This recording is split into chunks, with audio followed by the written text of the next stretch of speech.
अच्छा, कपिल देव, अजय कुमार, सोनू कहाँ है? सोनू नोनू, नवदीप सिंह, चमन कुमार, शुभम कुमार, कुलदीप कुमार, निखिलेश कुमार, रॉकी सिंह और सभी ग्रामवासियों का, पूर्व प्रधान जी, मेरी माँ बहनों, नौजवान साथियों, बुजुर्गों, आपके गांव ने हमें अवसर दिया कि हम यहां आके अपनी बात रखें, इसके लिए मैं आपका धन्यवाद करता हूं। एक शिकायत मेरी आपसे ये है, क्योंकि अपनों शिकायत की भी जाती है, इसे बनवा लो, ये अच्छा नहीं लग रहा। जब हमने अपने लिए इतने अच्छे अच्छे घर बना लिए तो अपने गुरुओं संतों के लिए भी ऐसी जगह बना लो कि जहां जाके उनको नमन करने में हमें तकलीफ ना हो या हमें अपमानित न महसूस होना पड़े।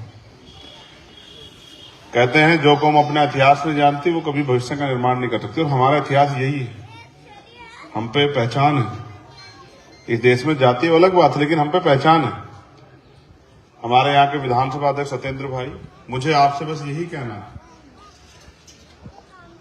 हमें कोई भी चीज मांगने से नहीं मिली और ना ही किसी ने हम पे दया करके कोई चीज हमें दी कि किसी ने हमारे रोते हुए चेहरे देखे, हमारी पेट की भूख देखी, हमारे टूटे हुए घर देखे और हमसे कहा कि तुम पे चीज की कमी है, तुम ये ले लो।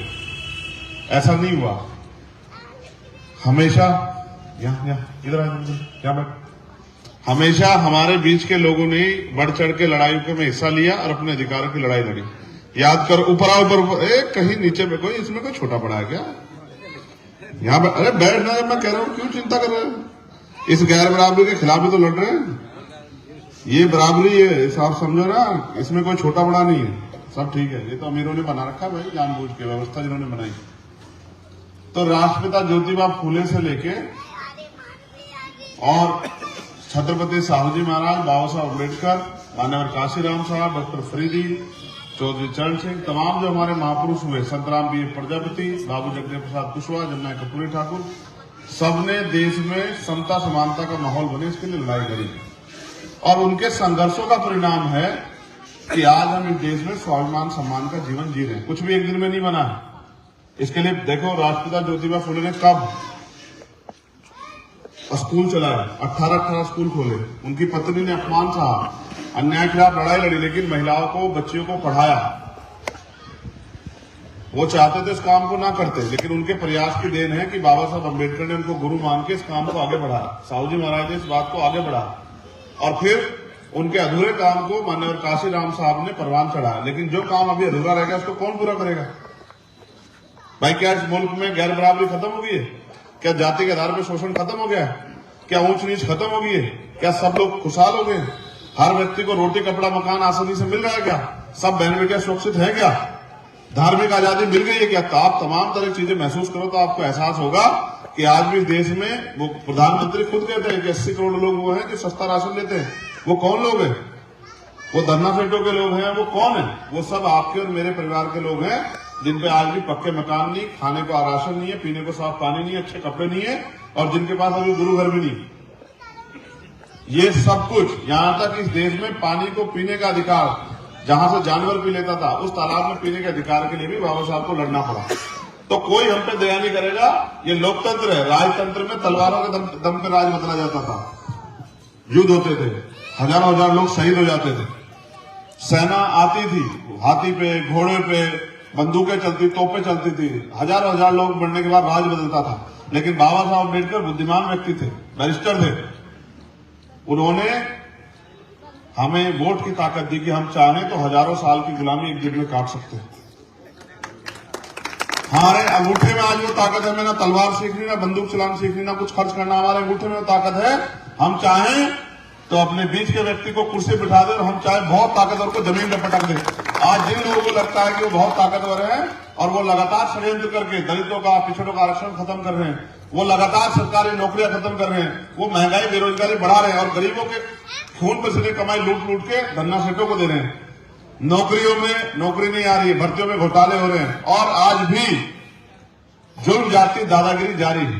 ताकतवर लोग गरीबों को कुचलने का काम कर रहे हैं। कहीं बुलडोजर चल जाते हैं, कहीं मस्जिद में चल जाते हैं, कहीं तमाम तरह की मुसीबतों का सामना करना पड़ता है। मैं आपसे बस यही कहने के लिए आया, ये जुल्म ज्यादती रोकनी है तो अपनी ताकत बनाओ। जब आप पे जिन लोगों ने आपको कमजोर समझ के, जिन लोगों ने आपकी कदर नहीं करी, जिन लोगों ने आपको पीछे छोड़ दिया, जिन लोगों ने आपसे हाथ छुड़ा लिया, आप भी उनकी परवाह मत करो। ये लोकतंत्र है। जिन लोगों ने आपको आपके हाल पे छोड़ दिया, भूखे रहने को, मरने को, परेशान होने को, आप देखो ना हालात क्या है। मैं देखता हूं ना, मेरे पिताजी प्राइमरी स्कूल में हेडमास्टर थे। मैंने देखा है जीवन कि अगर जब कोई घर में बीमार होता है तो कर्ज लेना पड़ता है, तब जाके इलाज होता है। अगर शादी करनी हो तो जमीन गिरवी रखनी पड़ती है, कुछ उधार लेना पड़ता है, गहने गिरवी रखने पड़ते, तब गरीब आदमी शादी करता है। क्या है इस देश में? क्या मिला आपको इस देश में 70 साल में?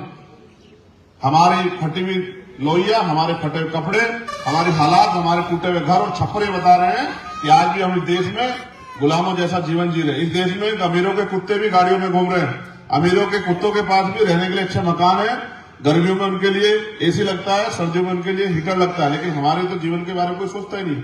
हमारे बच्चे इलाज करने के कारण सड़कों पर मर जाते हैं, अच्छा भोजन न मिलने के कारण कुपोषण के शिकार होते हैं। इसलिए मैं आपसे कह रहा हूं कि अपनी हालात को पहचानो। मैं नौजवानों से कह रहा हूं, कहां रोजगार?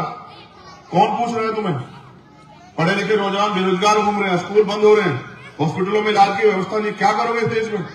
कल आपसे बोलने का अधिकार भी छीन जाएगा। कल जब आज संविधान है तो ये कुर्सियां सजी है, मैं यहां खड़ा होकर बोल रहा हूं और आप बैठ के सुन रहे हैं।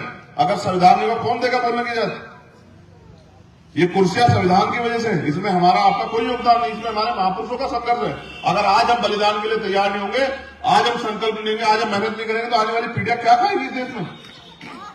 किसानों को उनकी फसल के दाम नहीं मिल रहे हैं, किसानों की जमीन हड़पे जा रही है, मजदूरों को रोजगार नहीं मिल रहा है। और ये भारत है जहां लोग सुबह बिकने के लिए जाते हैं चौराहे पे कि कोई उनको खरीद के ले जाए दिन भर के लिए और उनके बच्चों के पेट की व्यवस्था हो सके। ये भारत है। और बड़े बड़े दावे होते हैं कि हम चांद पे चले गए, कहां चले? कहीं चले जाओ, जब इस देश का मजदूर, किसान, नौजवान खुशहाल नहीं है, इस देश की महिलाएं सुरक्षित नहीं, तो देश कैसा है? ये वोट की शक्ति आपको ताकतवर बना सकती है और आपकी सारी परेशानियों का हल कर सकती है, लेकिन आपको भी जिम्मेदारी अदा करनी पड़ेगी। अगर आप पैसे वाले लोगों के चक्कर में पड़ते रहोगे तो फिर गरीबों के बारे में सोचेगा कौन? और अगर पैसे वाले हितैषी होते तो आज आपकी जिंदगी बदल गई होती। इसलिए मैं बस आपसे कहने आया, आप जानते हैं मैं तो पिछले 10 साल से मैं आपसे वोट मांगने नहीं आया। मैं पहली बार आपके बीच आया। मैं पिछले 10 साल से लड़ रहा हूं, जेल भी जाता हूं, मुकदमे भी झेलता हूं, हर अन्याय के खिलाफ लड़ता हूं।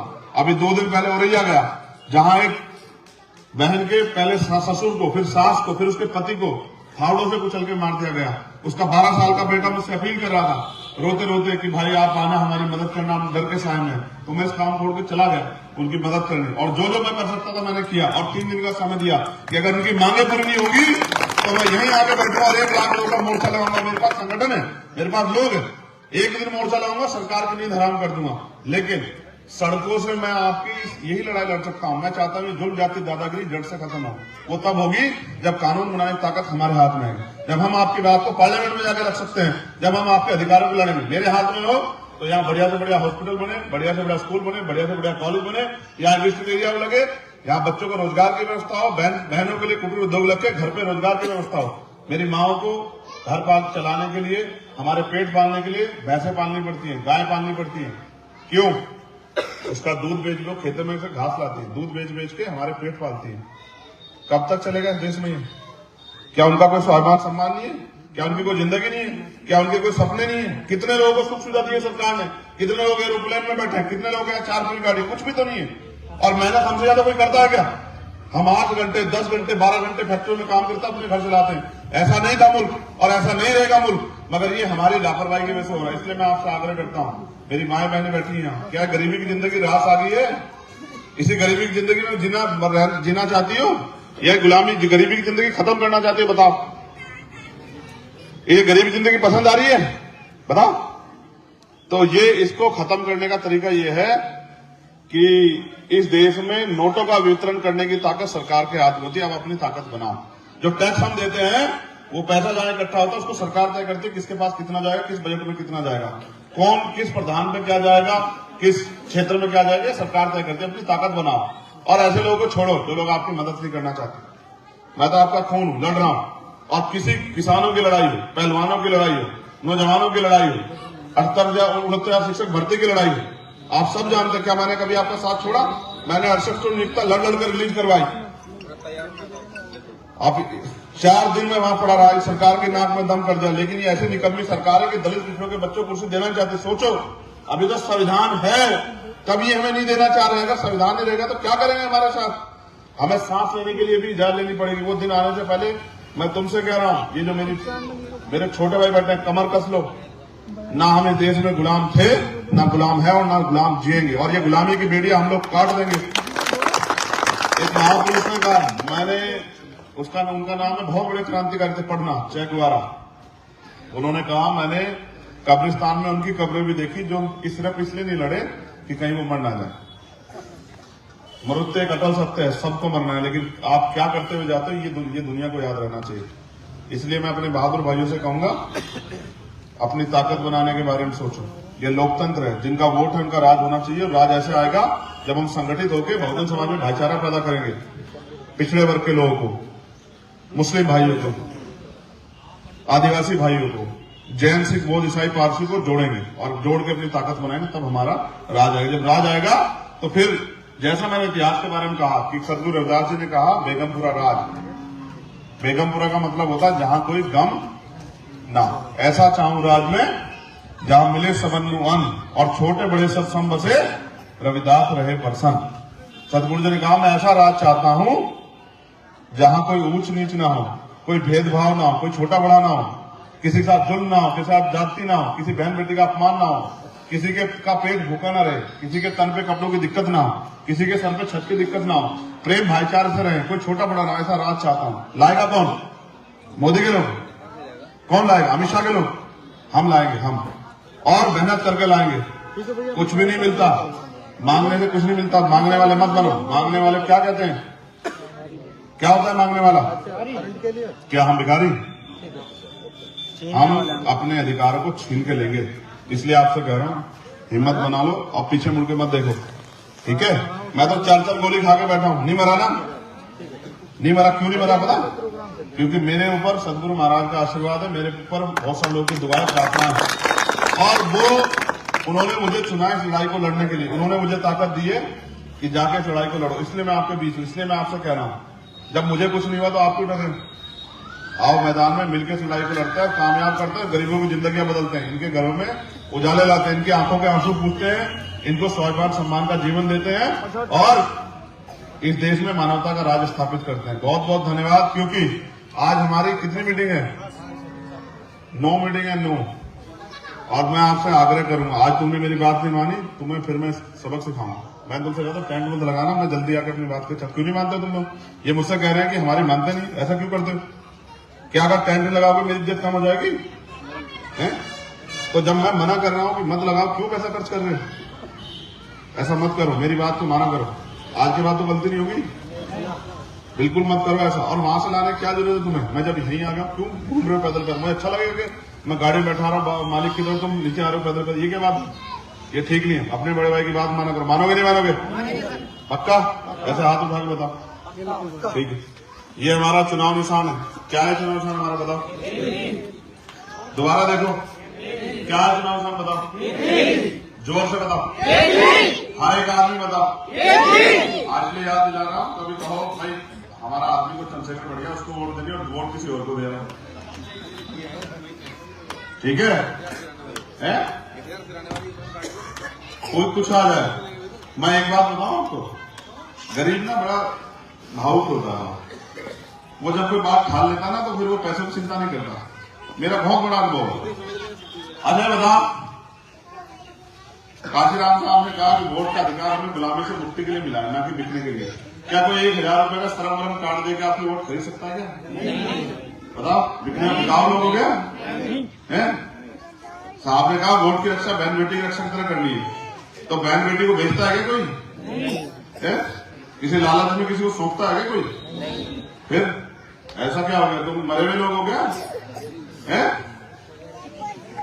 ये नहीं उम्मीद कर सकता मैं तुमसे, समझ रहे हो? अगर इसने कहा अगर पैर में जंजीर नहीं काट पा रहे तो पैर काट लो, लेकिन गुलामी के साथ मत जियो। दुश्मन के 1000-2000 रुपए की परवाह करोगे तो अपने बच्चों के को मरने के लिए तैयार कर दोगे। देश में कुछ बचेगा नहीं। भूख। मैंने ये भी सुना कि आदमी भूखे पेट रह सकता, अपमानित होकर रहता, दुश्मन की के घी पकवान खा के अपने आप को मजबूत समझ रहे हो क्या? है दुश्मन का तो घी भी भूख के बराबर है, और मेहनत का की नमक की रोटी भी घी की रोटी से बढ़िया है। बिल्कुल गलती मत करो, अपने खाली देश में सब खत्म हो जाएगा अगर आप इन चीजों की परवाह करोगे। ठीक है, चुनाव चिन्ह पता लग गया आप लोगों को? बताओ कौन कौन मदद करेगा? हमारा हाथ उठाओ जो मदद करेगा। एक हाथ वाले की मानी मानूंगा नहीं, दोनों हाथ उठाओ तब मानूंगा। उठा के रखो, मैं देखूंगा तुम जो कितनी देर में। देखो एक ताऊ जी नहीं उठा रहे, मैं उनको उम्र उठ गई शायद उनके, ऐसा लग रहा ज्यादा। आप मेरे साथ नहीं हो? जल्दी बताओ। सब साथ है? नहीं लाठी लेकर बैठे हैं पीछे। अच्छा आप उठा लिया, उन्होंने हाथ उठा लिए। अब एक बार हाथ नीचे कर लो, एक बहुत काम की बात आ गई। चुनाव निशान पता लग गया बेटा, सामने से इधर हो जाओ, तुम नुकसान कर दोगे मेरा। अब इधर देखो, इसको भी देख लो क्या लिखा है बताओ। वेरी गुड, अब इसको भी समझ लो। इसके पीछे दो उद्देश्य है। पहला उद्देश्य ये कि दुश्मन बहुत ताकतवर है, उसके पास माफिया बड़े बड़े, उसके पास पूरा मीडिया है, जो मीडिया उनके झूठ को भी सच साबित कर देता है, उनके पास एडमिनिस्ट्रेशन की ताकत है, उनके पास पुलिस की ताकत है, उनके पास पैसा है, वो पैसा बांट के वोट खरीदते हैं। तो उनका मुकाबला कैसे हो सकता है?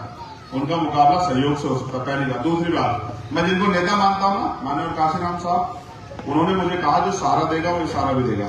तो मैं आपसे आग्रह करूंगा, जब वो राजा मान्ना विश्वनाथ प्रताप सिंह के खिलाफ लड़ने गए ना इलाहाबाद में, तो वो एक नोट एक वोट के साथ मैदान में उतरे। अब मैं उनका चेला होने के नाते, क्योंकि मेरे पिताजी तो कोई धन्ना सेक्रेटरी थे, प्राइमरी स्कूल के हेडमास्टर के बेटे थे, आपके यहाँ भी हेडमास्टर होगा कोई, देख लो कितना बड़ा करोड़पति आप समझ लो। ठीक है, अच्छा मुझे सीबीआई इनकम टैक्स वाले मेरा इतने भी कुछ बिगाड़ सकते, क्योंकि मेरे पास कुछ है नहीं। ठीक है, बस वो मुझे गोली मार सकते हैं, गोली से भी नहीं मर रहा हूं, ये भी स्टील बॉडी है, गोली ऐसे नहीं जाती, स्टील बॉडी है। इन्होंने बहुत आशीर्वाद दे रखा सब लोग, तो अभी नहीं जाता मैं कहीं, अभी तो मैं इनकी जिंदगी बदलूंगा, तब यहाँ तब जाऊंगा मैं। ठीक है, तो आपसे मेरा आग्रह है इस लड़ाई को मजबूत करने के लिए, चाहे आप 1 रुपए का सहयोग दें, लेकिन अपनी ईमानदारी मेहनत की कमाई से सहयोग जरूर करें, जिससे कि मेरी हिम्मत बढ़े और मेरे अंदर ताकत आए कि मेरे लोग मेरे साथ, चाहे करें 1 रुपए का सहयोग। मैं ये नहीं कह रहा कि भाई आप बहुत सारे पैसे दे दो, लेकिन इसमें योगदान करो, क्योंकि इससे लड़ाई, क्योंकि हम सबकी लड़ाई, तो चाहे आप करो 1 रुपए का योगदान, जिससे मेरी हिम्मत बढ़े, लेकिन करो जरूर, इस पर ध्यान रखो कितनी। ठीक है, इसका ढक्कन खोलो, अब मैं देखूंगा कि यहां से मुझे कितनी मदद होगी।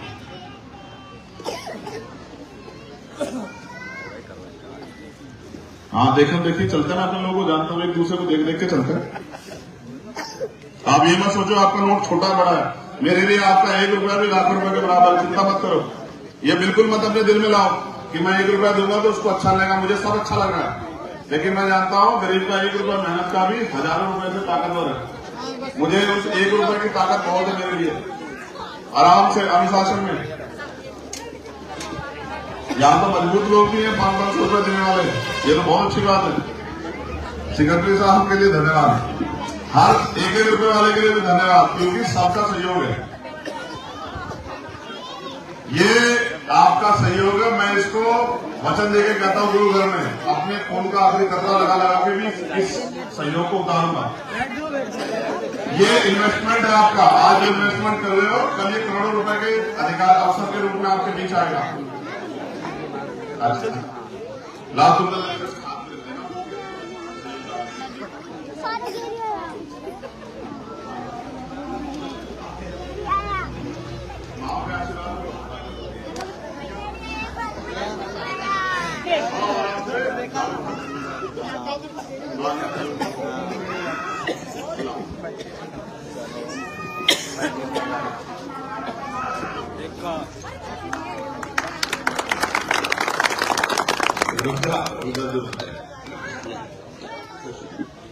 गुरु मेहर कर,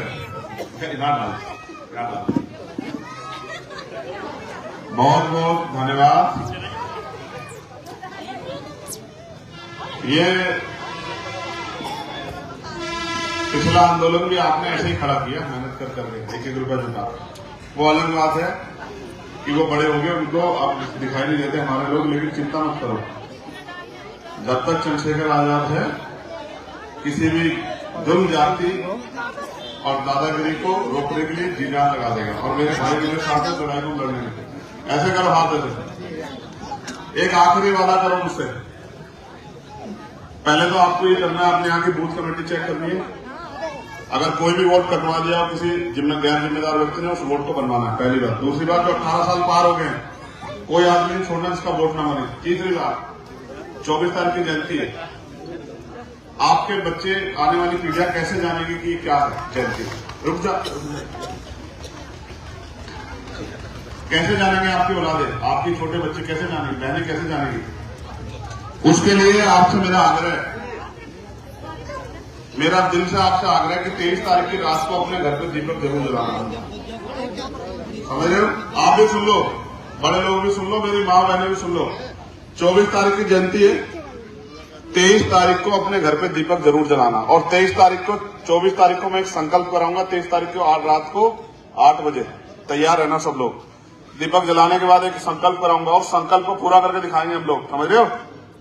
23 तारीख की रात को दीपक जरूर जलाना अपने घर पे। जो आपके बच्चे पूछें कि भाई आज क्या है, तो उनको बताना कल हमारे सतगुरु रविदास जी महाराज की जयंती है, जिन्होंने 600 साल पहले अंधविश्वास पाखंडवाद के खिलाफ मोर्चा लेके और हमें मानवतावादी जीवन जीने का विचार दिया, जिन्होंने देश दुनिया में क्रांति की और जिनकी वजह से आज हमारा वजूद है, जिनकी वजह से हमारी पहचान। अपने बाप को नहीं भूलना चाहिए ना, याद रखोगे रखोगे, जलाओगे जलाओगे 23 तारीख को।